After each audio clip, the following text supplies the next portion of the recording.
Good afternoon, everyone, and welcome to the first of 3 Advocacy Ambassador webinars.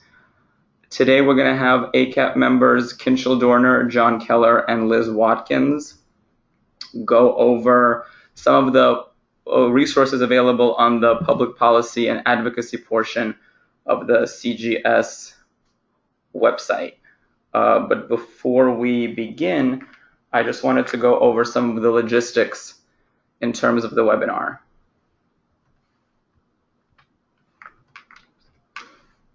So the webinar will be an hour long. We'll have about 40 minutes for the presentation and then about 20 minutes for a discussion and a question and answer period. And I will keep all of you muted for the presentation portion, but then we'll unmute everyone once we start the discussion. If you do not have a microphone capability on your computer, please call in via the telephone, and that way you can join the conversation as well. If you are unable to do either one of those two things, there is a questions button on your GoToWebinar console that you can use to type in questions or comments if you have any. If you're having any technical issues, you can follow the website, the link on this slide. In terms of some logistics, you can use the orange button in the left-hand corner of your GoToWebinar console to hide it or show it when you need to. Additionally, if you're having any issues with your connection in terms of the audio, you can always dial in via the telephone or use it. It also provides you a different number if you need to. And now we will begin the webinar, and we will start with John Keller. John? Thank you very much, Kenneth. Can everybody hear me okay? Yes. We can, but everyone else is muted for the time being. Okay, wonderful. So the central office can hear me. I want to thank everybody for taking the time to join us on the webinar today. The advocacy and public policy work is something that I and my colleagues, Kinshal Dorner and Liz Watkins, have been working on for some time. And you'll see as we go through the webinar today, there is a whole host of information that's available about these topics on the CGS website. This is actually something that's we've been working on for quite a while. And the actual section on the website is relatively new in the last couple of years, but the breadth of information and detail and data and position statements and whatnot that are available on the website have really expanded over the last few years. And this is in concert with our thinking about what this committee is all about. Those of you who may have been members of CGS for somewhat period of time may know that our committee was previously named the Government Relations Advisory Committee.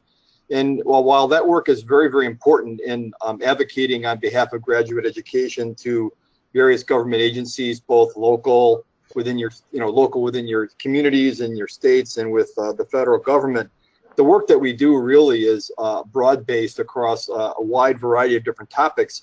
So we decided that we should rename the name of the committee. It's now called the ACAP, or the Advisory Committee for Advocacy and Public Policy.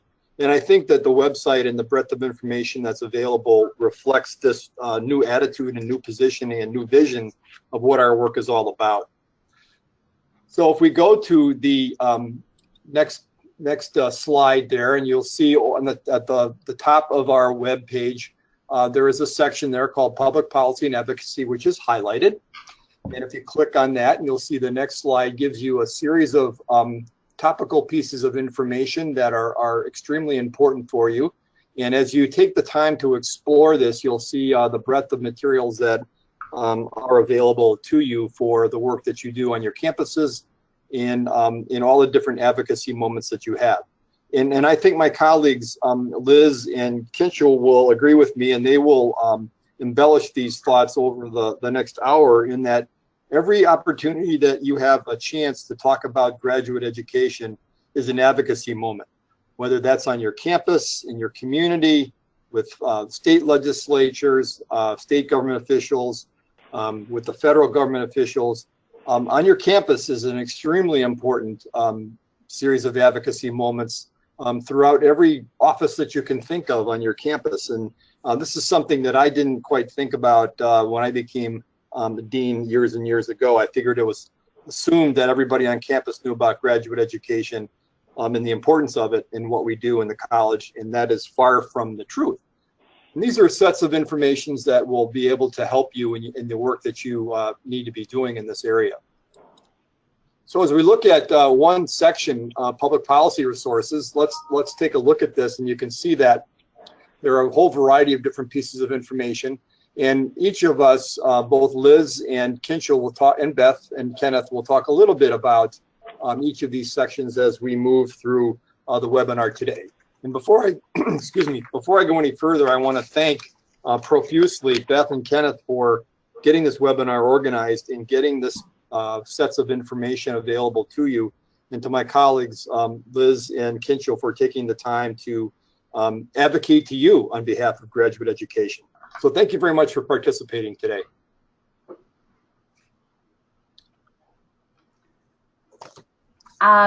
This is Beth Buellman. I want to say hello and good afternoon. One of the things that we have on our webpage is what we refer to as issue briefs. And we have 4 issue briefs on broad policy areas.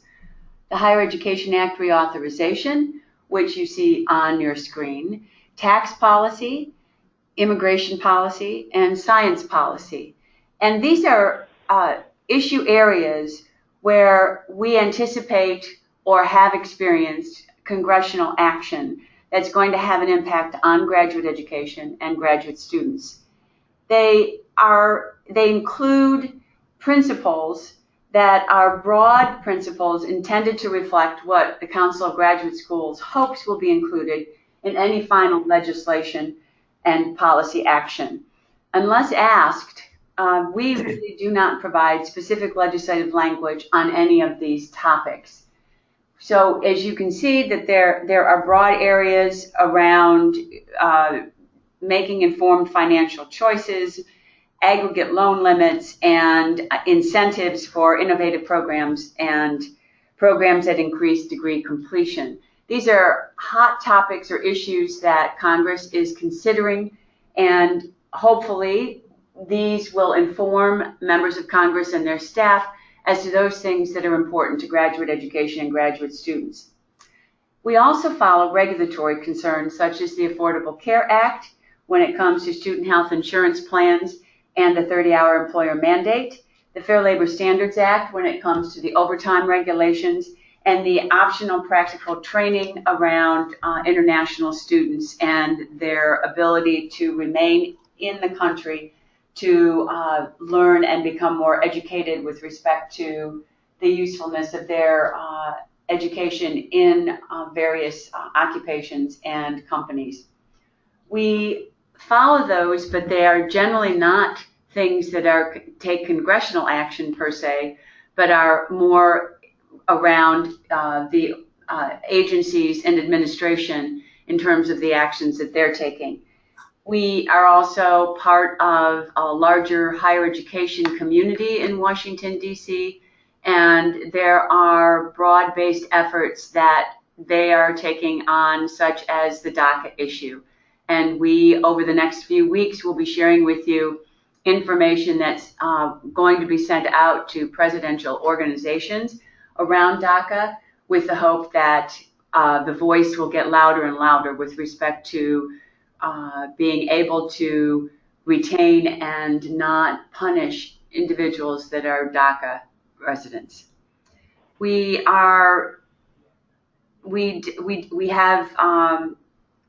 do not develop issue briefs in other areas at this point unless they are we see them as having potential of having congressional action. We also will update these issue briefs on a regular basis, and when we do update them, we indicate that in our Friday update, which is a regular set of information that comes out to you every Friday afternoon and will be talked about later. At this point, I'm going to turn it over to Kinchel Donor.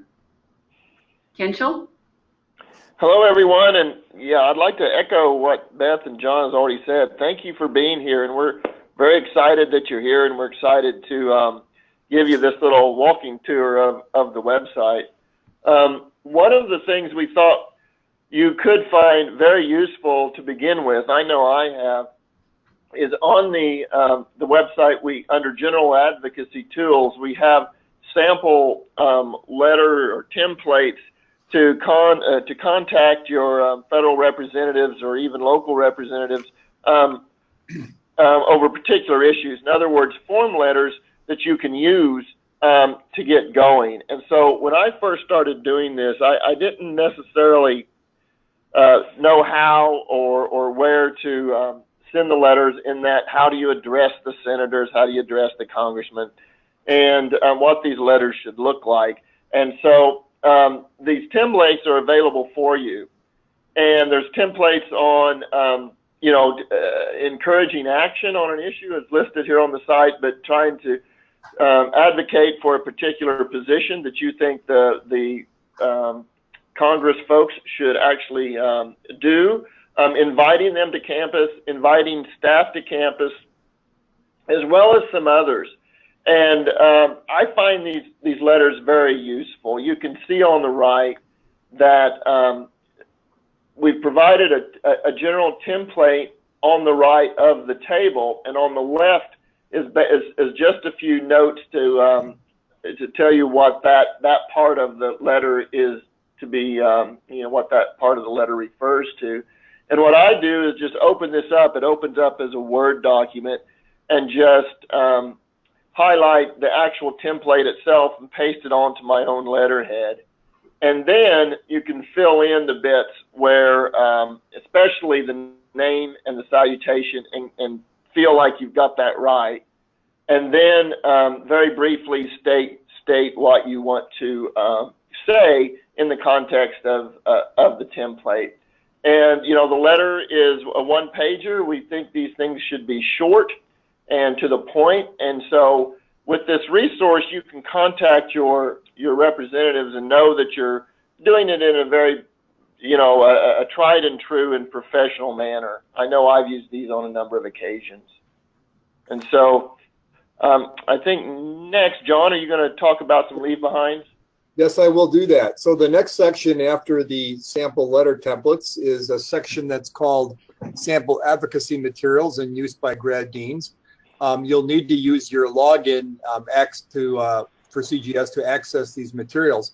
But one of the most important things that you can do is put together what we affectionately call leave-behinds.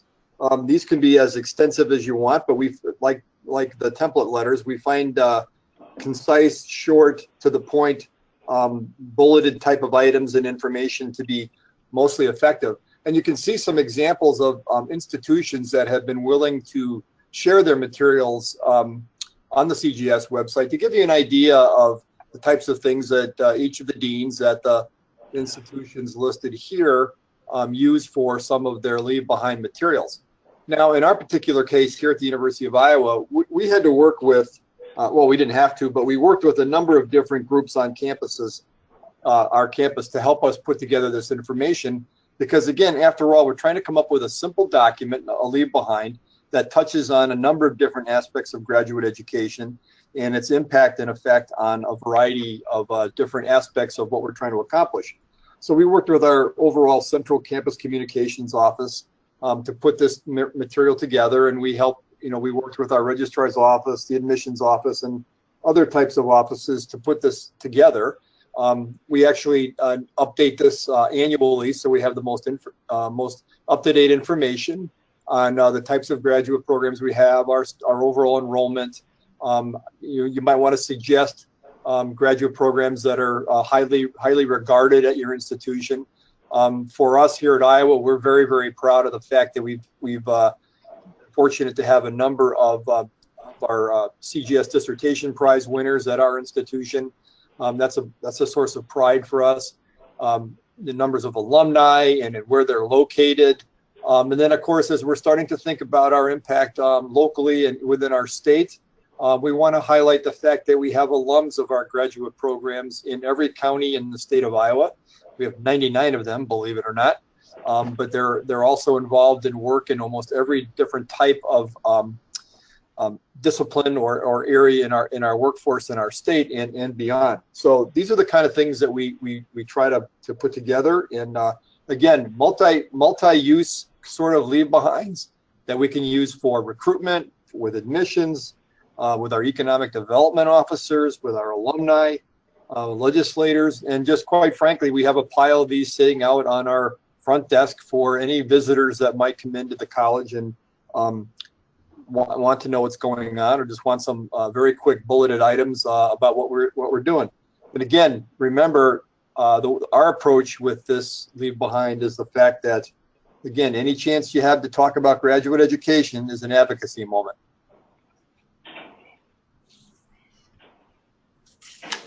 So Liz, I think you're going to talk a little bit about some of the videos we have and how effective they are in trying to help our deans learn about advocacy and what different kinds of approaches are effective.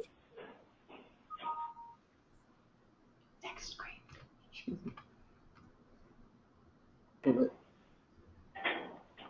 Liz, I think you need to unmute yourself.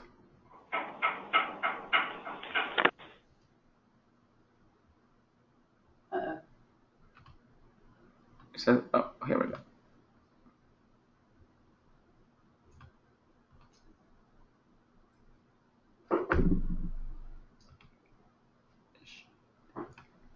Okay. Can you hear me now? Yes. Yes. Oh, okay. Thank you. The button wasn't responding. Hi, everybody. Sorry about that.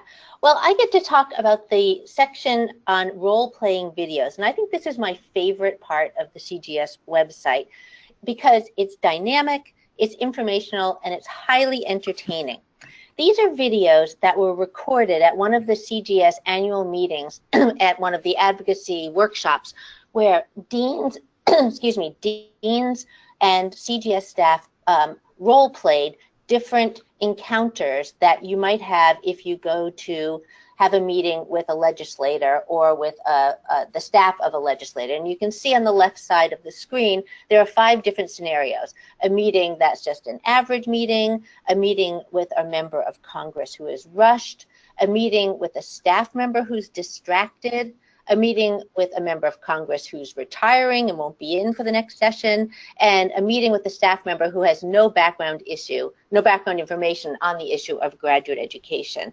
And they're each about several minutes long, and what's really nice about them is you can sort of imagine what it would be like to be in this encounter. And we have Bob Augustine does a really nice job of sort of serving as the moderator. He stops the action, and then you can see he asked the people in the room to think about what was happening, what would be their next step, and so it was very interactive for the people who were there. But it's also useful watching on your computer to sort of go through the process and be part of that audience. I found them really useful, and there are 2 important takeaways, I think. The first is practice. If you haven't ever gone in to have a meeting with a state or federal legislator or their staff, practice ahead of time. Either do it with yourself in the mirror or get a colleague or someone in your office so that you feel comfortable and you're not stumbling over yourself.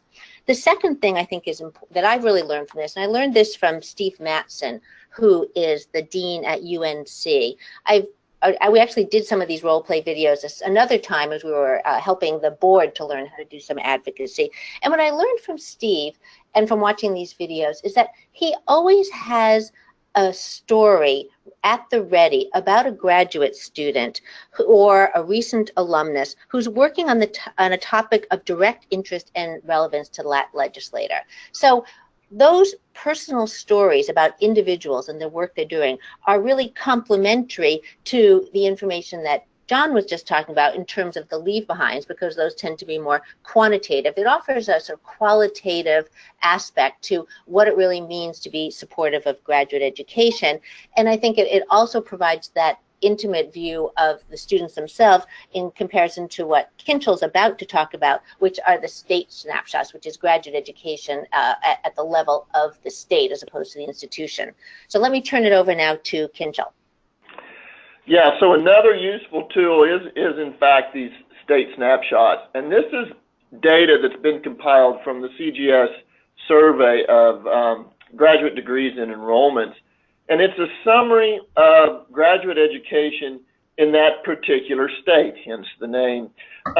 You can move to the next slide. If you look, we have, this will come up as one of the web pages when you click on that link we just saw.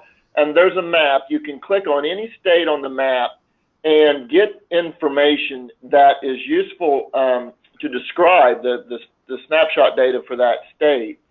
And it will come up on the screen. If you want a printout or a handout, go below that and actually click on the PDF symbol to the right of the printed name.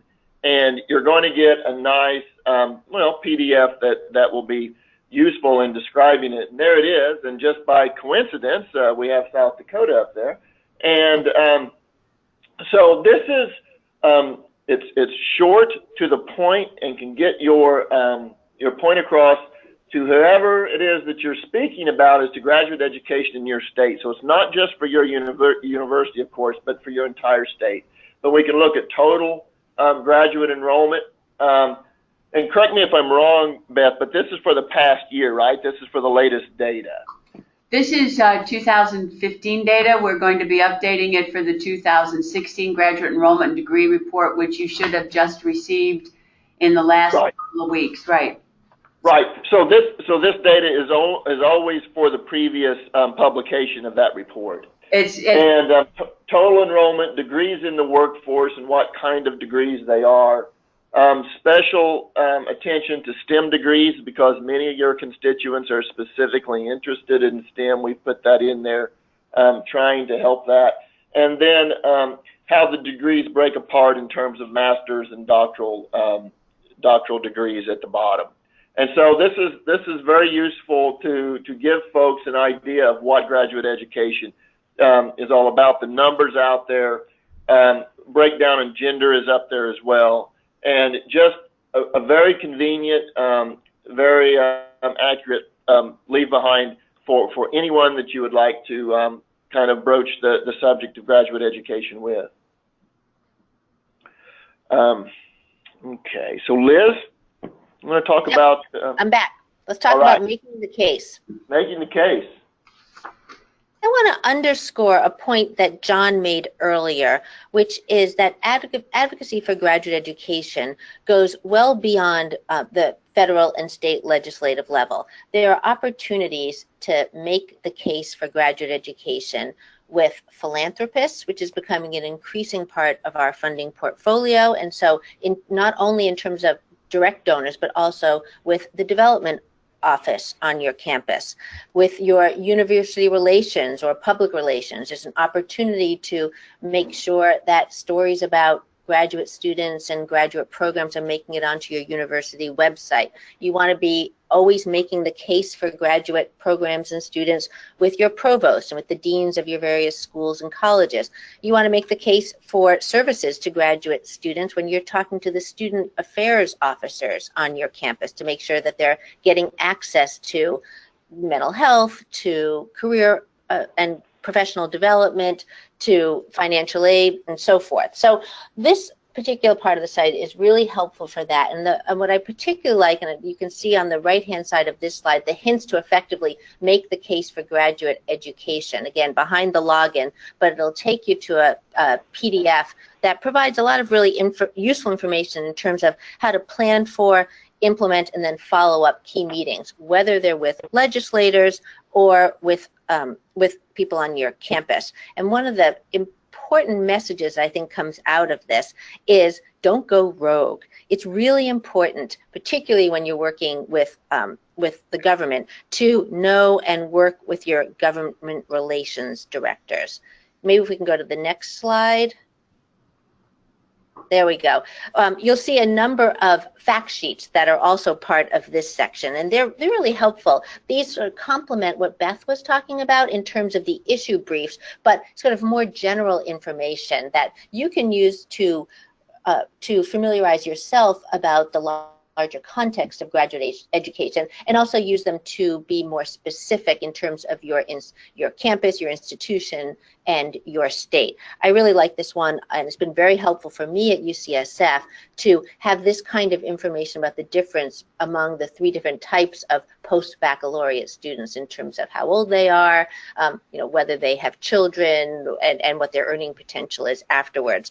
And I think this kind of broad, again, sort of survey data is, again, important to combine and complement with individual stories about your students. And so you might imagine that on the left-hand side, you would be able to have at the ready a story about one of your master's students, one of your doctoral students, one of your law or medical students, and talk about the different contributions, that the different backgrounds they come from, and then the different kind of contributions they're making both on campus, and then what they'll be doing in terms of the economy of the state when they graduate.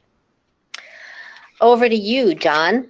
You bet. So the next section is a series of slides that with different kinds of graduate education statistics. Again, it's behind the login that you can use for tailoring reports and presentations that you might be able to make or need to make on campus with different organizations, different groups. Our graduate council, I've found these very effective with, or our graduate faculty, or council of deans. And you can see that there's a series of sections about different kinds of statistics.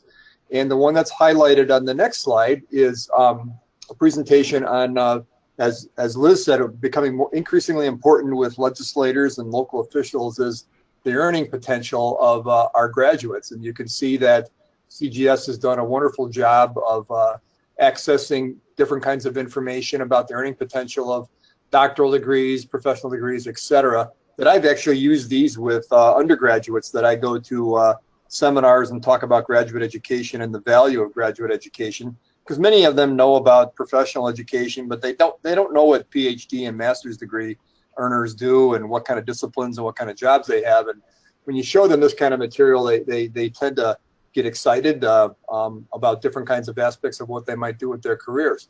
Another example that's on our webpage is the trend of economic benefits of international students. Our national scene in terms of the roles of international students and people trying to come to this country for further education is becoming increasingly important, and quite frankly, it's a huge knowledge base for our graduate education and for our society to have people from diverse backgrounds with all sorts of different perspectives and ideas come into our educational system. So this is just an example of showing some of the benefit of having international students being enrolled in the United States. So additional information, Beth, I'll turn it over to you in terms of the kinds of things that CGS puts out on a very regular basis. I believe Kinchel is going to be talking next. Okay. That's okay. Yep, sorry. Yep. So the newsletter, I got to talk about the newsletter. If you aren't receiving this newsletter, then go into the website and sign up for it. I think you should be receiving it. And if you're not reading it, I would strongly recommend that you read it. This is required reading for me every Friday. If I don't read this newsletter on Friday, I'll read it on Monday morning. And it is a newsletter that comes out from the staff office. Beth and her folks put this together and do a very good job with it. And you saw a shot of the web page on how to get to it. If you get it through email, this is a shot of what the email looks like. There's some information on the top of the specifically the latest information on what might be happening in DC, and then there's links over on the left-hand side, like in this issue, or click here, and click on that, and that will take you to the web page where all the material is located, and that's shown here. And so what the staff does a great job of is taking information snippets or tidbits of specific relevance from the different government agencies, whether it be congressional or the research foundations or whatnot, and gives a very short, brief explanation of what what this item is about. And it takes a very short period of time to read through this entire page, and you can really come up to speed very quickly on what's going on largely in DC due to this. If you want more information, you click on the link and it goes to a little bit longer article, and there might even be links underneath that takes you out to another site with more specific information. I find these things very useful. I have used these on multiple occasions where I've read them, and I've then sent it off to the president, provost, vice president for research and whatnot if something comes up that I think they might be interested in. And it's very timely, and it's very quick to get through. There is an advocacy opportunity on there, and that's something the staff puts in there. Just click on that to read just to fire your neurons and maybe think through what we need to be doing in terms of advocacy. Some ideas are in there, and it's just a fun thing to read through and keep your intellectual juices flowing toward advocacy. In the upper right-hand corner, I should mention you can download this as a PDF. And take it home. I know some folks do that and read it over the weekend offline somewhere, and that works very well. I just typically read it right on the web page and don't necessarily do that, but that's there for your use. And so if you haven't been reading this, I highly recommend this newsletter. So Liz? Thanks, Kinchel. So the last piece we're going to talk about is grad impact. And you've heard me harping on the fact that it'll be really helpful to have stories of individual students, and you may have been asking yourself, well, what would these stories look like? Here are some wonderful examples. This is a rotating set of examples of stories of particular grad students that deans have submitted to CGS to be included, and they also rotate on the main website as well. I found them really helpful when I was starting out as a template, if you will, to develop my own portfolio of information about students, and it sort of gave me an excuse, if you will, to go out and meet some students and to ask them this information. I started with some of our award winners, and I've branched out now to include our fellowship winners as well. When they win a fellowship, I just ask them to send me the responses to some basic questions about their background, where they came from, what they studied as undergrads, what kind of research they're doing now, what they like to do outside of school, what they hope to be when they grow up. And then I sort of look through it, and often you find something that's really compelling, and then I'll invite them in for a chat to learn a little bit more. And then I work with my communications director to write up a little story about them. By doing this, you'll have that, as I talked about, that interesting research or that compelling background. Both of those, I think, are very intriguing to the people that we're advocating to, whether it's legislators or to the development office and philanthropists. This kind of personal connection really makes a difference. I think it's important also, you want to make sure that you get representatives from all different disciplines, because you want to make sure that you have a story that matches the particular interest and area of your audience. You can send these stories to CGS to be included on the main website, and I think that's really a nice public service, because what it does is it helps us as a community to demonstrate the breadth and depth of graduate work that's being done across the country. So I am going to turn it over back now to Beth and Kenneth, I think, to open it up to you all for questions and discussion. Yeah, thanks a lot, Liz. I'm going to unmute everyone right now, and you can all kind of, start the question and answer period.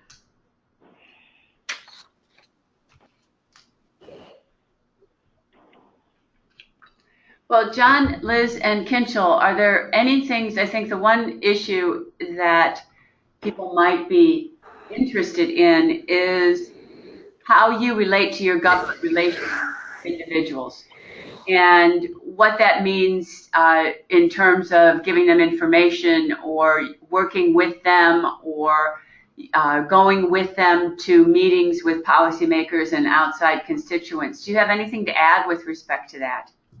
Sure, I'd be happy to start. This is Liz. UCSF has dedicated government relations people who work on the state and local level, and we have separate personnel in Washington. And when I first became dean, one of the first things I did was I reached out to them, introduced myself, said I was very interested in advocating for graduate students and graduate programs and graduate faculty on whatever level, and that they should use me in any way they wanted. And so we had a conversation about what those opportunities would be. And we've now developed kind of a calendar of events in which I will either go to the state legislator or when I'm in Washington to do some advocacy on the Hill. And we've broadened it as well. For just speaking from California, we've found over the last couple of years it's not actually that productive for me to go to speak to our California legislators in Washington because I'm preaching to the choir. They get it. They're on our side. They're all Democrats, and they're really supportive of graduate education and basic and science in particular. So what we've done is we've expanded to go do advocacy work at the agencies, at NIH, at NSF, at NEH, and it's by having that relationship with the government relations officer that I've been able to talk about what's important to the programs, the faculty, and the students, and then for her to be able to set up those meetings for me. Yeah, and I would like to chime in. You need to establish a relationship with your government relations person. And I was talking about templates earlier.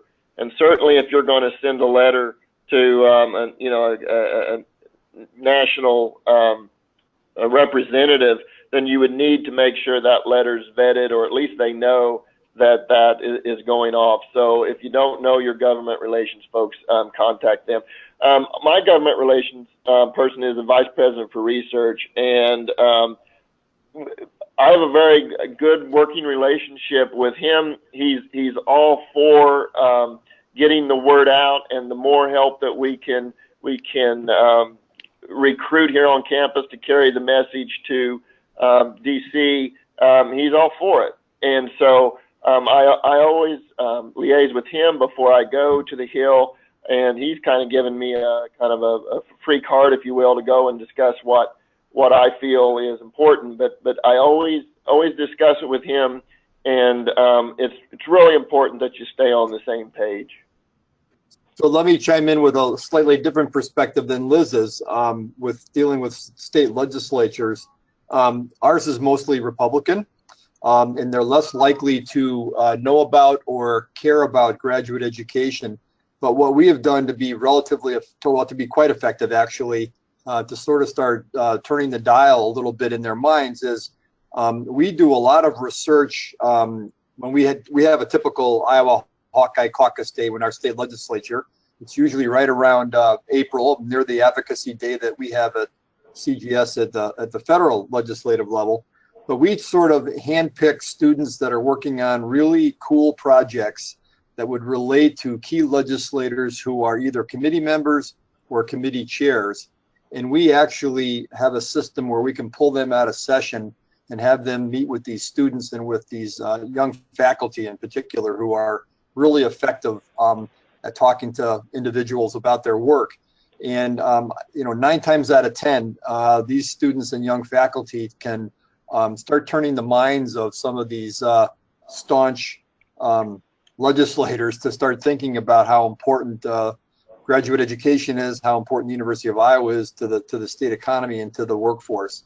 It's been a highly effective measure on our part. You don't need a ton of those students when you go, but you need to have them very targeted, really good advocates, really good speakers. They're typically the kind of people that move on to our 3-minute thesis competition, later on in their academic careers. And it seems to be working really, really well. So again, combining Liz's approach with going to the legislators and also the students' stories, which I think we've all articulated as a highly valuable effort. It makes my work very easy there because the students do the work and they're really effective at it. So you need to sort of find the touch points as to what works most effectively for your case and for your institution, and who you're talking to in that regard. Are there other questions for us?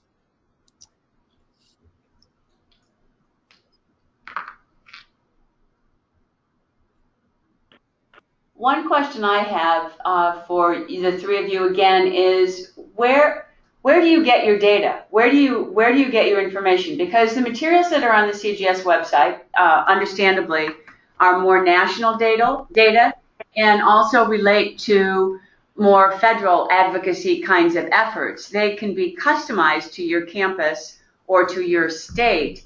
But where do you all go when you need to get data to use?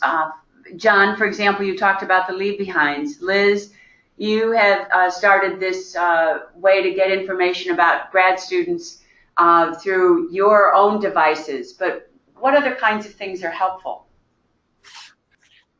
Well, we talk to, specifically for the leave behinds, we talk to our admissions office to get, admissions sort of data because quite frankly, at our institution, graduate admissions does not report through the graduate college, it reports to our central admissions office. So we work with them. We've worked with our economic development officers in the institution to get a little bit more data on workforce developments, particularly in the state of Iowa. In terms of the kinds of things that CGS puts together on their website, tomorrow morning, actually, we have a meeting of our graduate council, and I'm looking at our handout that we're going to talk to them about our trends in graduate enrollment at the university over the last decade. And one of the first slides we're showing is comparison data from the graduate enrollment and degrees from 2006 to 2016, edited by Hiro Okahana at the CGS. So it's a series of information that we use quite regularly in trying to compare ourselves to what's happening nationally, because that's one of the first things that typically our graduate council members want to know is how do we compare to what's going on in our own Big Ten Academic Alliance consortium, as well as what's happening nationally. So we use the Council of Graduate Schools data quite regularly. This is Liz. I think we complement it with the data that we collect, analyze, and report ourselves within the graduate division.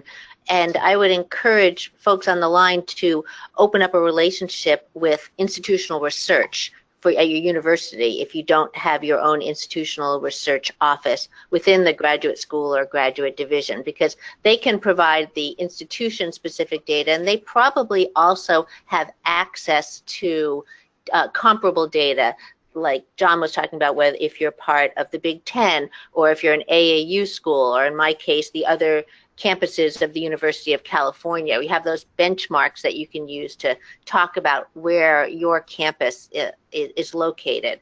I think all those are effective. And then to partner up with with university relations or your public relations, because they're often looking for this kind of information. If you have it and can package it in such a way that they can use it easily, there'll be a lot more visibility for graduate education on your campus and on the public website. I certainly use all of those sources that were mentioned, but we have a system office that actually owns all of our data, and they house the data, and they have a dashboard available to the public that actually displays a big chunk of a lot of the data that I use when I advocate too. So there might be, you might want to look at your system level too. There may be sources of data there if you're part of a larger system. There's actually a question that came in through the GoToWebinar panel. The question is how you research the key issues for legislators so that you can attempt to match a student or faculty story to that individual. So that's probably referring to my comment a few minutes ago. What we do is we look for the legislators first, key committees that we think we might have some impact on or can advocate to in a meaningful way, particularly if they're chairs of those committees, particularly in certain regions of the state that we think we need to be more effective with. And then we try to match students up with those particular legislators, particularly on projects that may be very valuable and important for them to hear about. An example that I'll use one example we had a couple of students in our neuroscience program working on post-traumatic distress syndrome in returning veterans. Well, the veterans home in our state is in a town called Marshalltown, not far from here. It's in a different legislative district.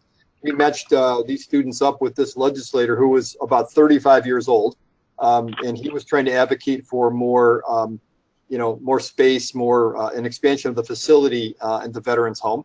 And we matched him up with these students, and his comment to them was basically, "I had no idea you guys were doing this work."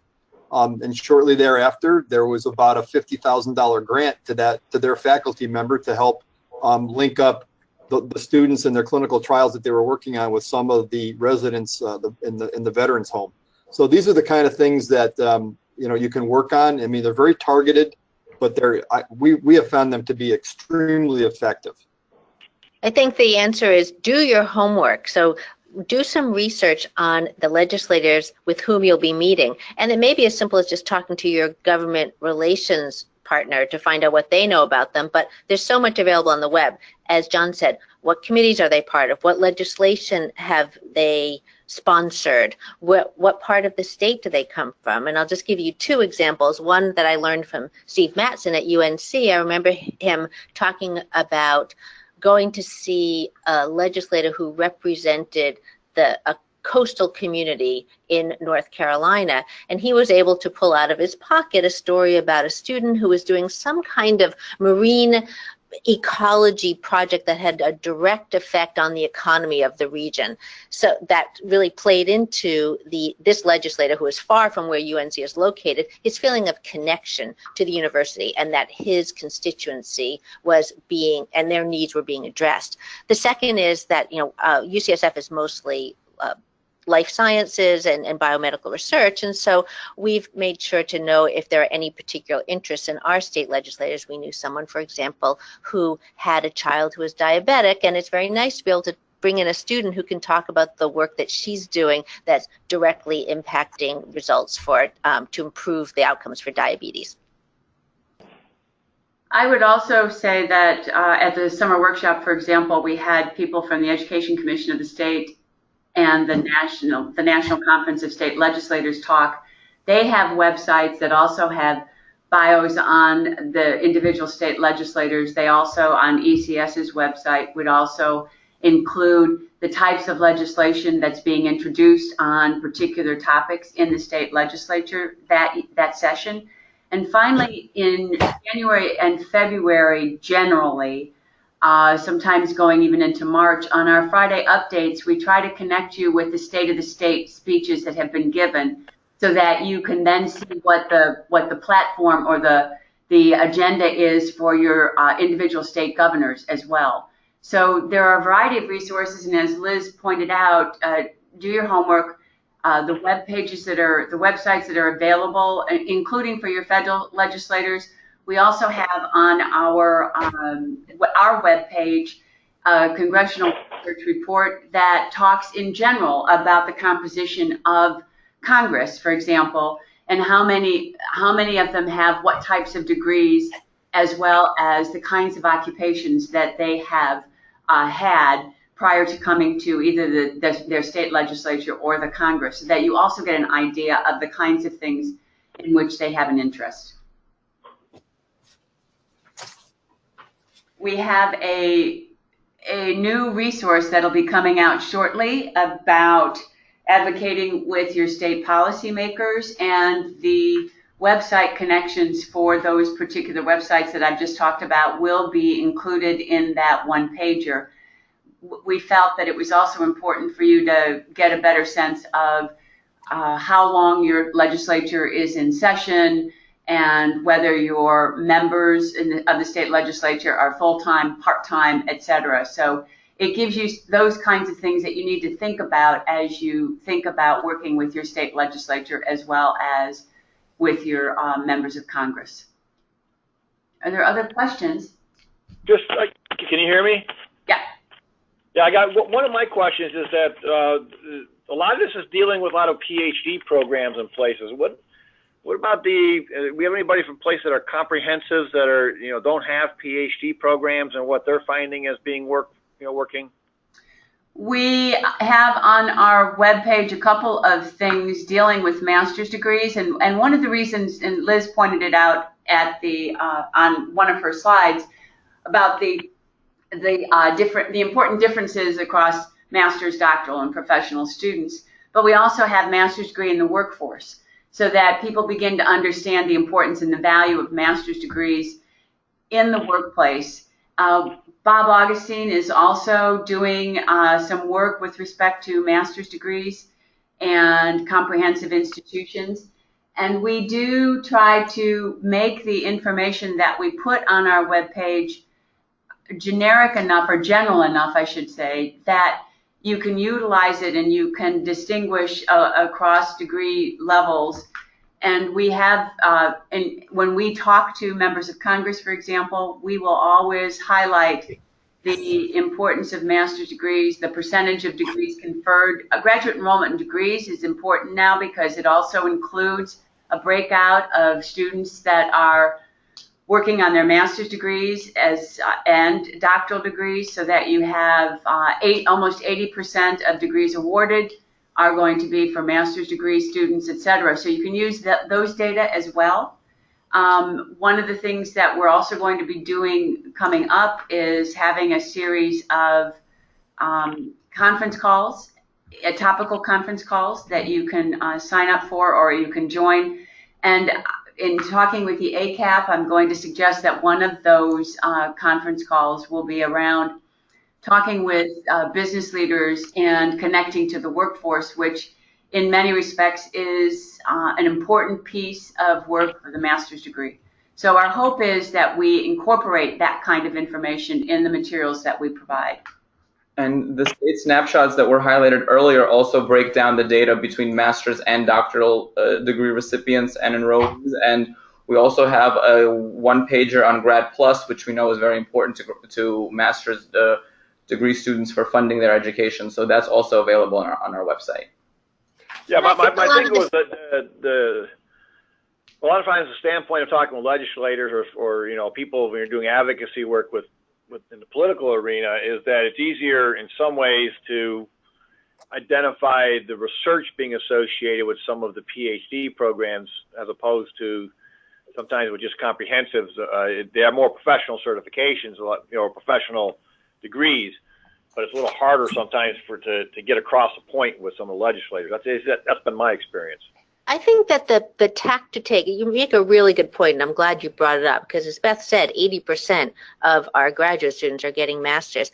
And I think the emphasis is on thinking about master's students as economic engines, and how getting a master's degree improves the students' earning capacity, improves their ability to contribute as a member of society. And I think having some of those, going back to the stories, focusing on why a student would choose to get a master's and how they see their career prospects as improving because of that master's degree. So for example, on my campus we have a large master's degree program in nursing, and I can talk about why those students who could have made a perfect living as an RN, of course we need a lot of RNs, but why this allows them to move to a different level and to provide our hospitals and our public health services with that level of advanced clinical practice that's absolutely necessary for the healthcare industry. So it's less on the research and I think more on the economic value, that the value added that your state will get from having more master's trained individuals. And I agree with you. The civic engagement is the other part you go with, but sometimes some of these folks don't want some of these people civic engaged. Right. I think it's all about the money. Right. But the other thing that you can think about is oftentimes employers are going to be asking for master's degrees as an entry-level requirement into jobs. The other piece of it is your state licensure requirements, for example, for counseling, family counseling, opioid, drug rehabilitation counselors, health technicians, etc., social workers, to be licensed just to enter that profession, they need a master's degree. So I use all these kinds of things. I was just wondering if anybody had success with it's good for recruitment things and stuff like that. I just didn't know if anybody had tried to use these things and what kind of reception they got when they mentioned these things. We get very good reception with members of Congress, and so I find it difficult to believe that at least with a large number of your members at the state level, that they would not be interested, particularly when you start talking about their state requirements, not federal requirements, for some of these occupations just to become part of that and to help with some of the social issues that are occurring in society these days, including the opioid. I mean, that's one of the things that we talk about on the Hill, is we basically say you're putting more money into fighting opioid issues, and yet the people that are going to be needed in those occupations have to have master's degrees. And without people in master's degrees and federal support for those individuals, you are not going to have individuals entering those fields when they are critical in terms of healthcare, safety, and other kinds of things that are important to your state. Yeah, and I think it's important to emphasize what Beth said, that it's at the entry level that oftentimes these degrees are required. Okay, thank you. To follow up on that, in our state, which is largely agricultural rural here in the state of Iowa, one of the things I've found, you have to gauge your talking points with whom you're talking. But if I had to articulate the value of graduate education to a state legislature and give a speech on that, which I haven't had a chance to do that, I would articulate that master's degree programs we have graduates of our master's programs in every county in the state of Iowa. You know, educators, nurses, public health practitioners, this sort of thing. So that's the gateway to our local economy. Our PhD programs are our gateway, not just locally and regionally within the state, but that's our link to the nation and to the world. And if that, you can demonstrate that there's economic value to that as well, having ambassadors out in the workforce elsewhere that can then bring jobs, ideas back to the state of Iowa, that's resonates with them as well. You're going to make, when you get started in this, I think Kinchel and Liz will say the same thing, and anybody that's been a dean for a while trying to do these advocacy work, you'll gain more confidence the more you do it. You're going to make some mistakes. When people ask you questions, admit if you don't know the answer, but try to get it for them as best you can. Find that out and follow up. Use your skills as a faculty member here when you're doing this, because you're really trying to educate them and learn about the perspectives that you have about the value of graduate education, whatever the topic of the discussion is. And treat them sort of like students in a way that you're trying to help educate. I found that sort of approach to be effective with individuals too. And when you don't know something, tell them that, and tell them you're going to try to find it out, and then get back to them about it. Well, unfortunately, our time is wrapping up. We've barely touched on a lot of the materials that are on our website. For example, we have things on the website about 6-word stories and how to think about the power of words that you use, how to write an op-ed and connect with your communications people. We have a number of other things that are taking place. As I said, we have a new upcoming one-pager about advocating with state policymakers. John Keller was our initial dean to write a new piece that's going to be in Grad Edge, which comes out quarterly, called The Advocate Dean. And if you haven't read it, please do so, because it is all about advocating on your campus. We are, as I mentioned, going to try to have 4 conference calls over the next few months, as well as 2 additional webinars. And so we'll be getting that information out to you. We have every Friday in our update, and the newsletter goes out every Friday that Congress is in session during that week, whether it's the Senate and or the House. And we include what we call an advocacy opportunity there, whether it's about materials that are being sent out by other organizations and how to connect with those materials on your campus and indicate your interest in working with those relevant offices, because they may not know the importance of and the impact on graduate students or graduate education programs. We will be having an intersession at the annual meeting. So if you are registered for the annual meeting, the day before at the pre-meeting workshops, which you do not have to register for, We will be offering an intersession, which is between the morning and afternoon workshops, and it's going to be working with your district, congressional district offices. And we have congressional district staff who will be talking about their role in working in district offices and how you can interrelate and become a resource for them, and whether or not they are the correct place to talk to and set up meetings with the member, and use them to come up to your campus, etc., or whether you need to come to the federal office.